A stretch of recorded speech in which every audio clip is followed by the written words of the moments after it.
Hello, Millings TV fan. This is Milling. You are tuning to Millings TV. Kumusta po sila? Sana po nasa mabuti silang kalagayan na tayo po ay nakalabas at punta po tayo sa Dampa Seaside at yan po ang ating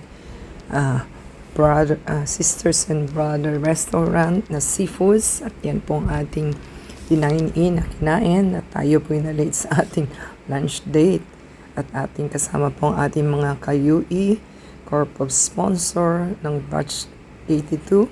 So, yan po ang ating masarap na pagkain na tayo po'y nabusog. Yan po ang ating mga kasama. At the same time, tayo po'y nag-enjoy. At sa dami po ng ating pagkain, hindi natin naubos. So, tayo po ay nag-iba ng venue. Pumunta po tayo sa MOA. Yan po ang Starbucks na ating pag-dine-in at tayo po ay pumunta ng MOA Seaside at yan po ang ating venue na ating makikita. Same time, fast track po tayo dahil naka voice over lang po tayo at yan po ang ating magandang bonding together ng ating mga ka-UE corporate sponsor at yan po ang makikita sa ating MOA Bayside at may construction po pala sa gitna. So, gagawin na rin po sigurong building. So, later on, wala na tayong seaside. So, yan po ang ating magandang venue. So, kung nagustuhan po nila ating video, pakisupport po sa ating channel to subscribe. Don't forget to play the ads and video for monetization po and paki-add sa Facebook, Twitter, TikTok, and Instagram. And iba sa thumbs up and comment down below. At i-shoutout po natin inyong names and channels for the next video.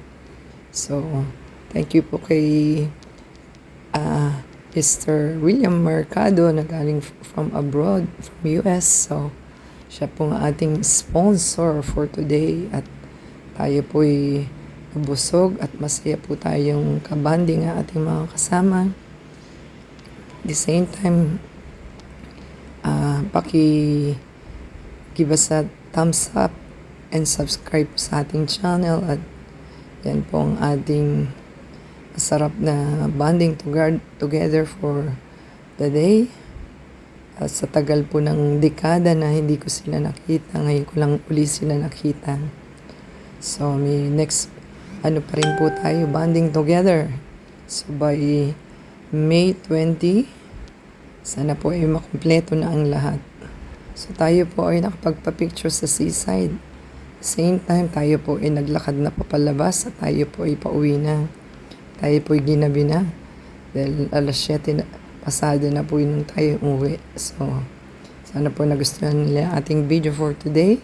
Till next time po, God bless everyone.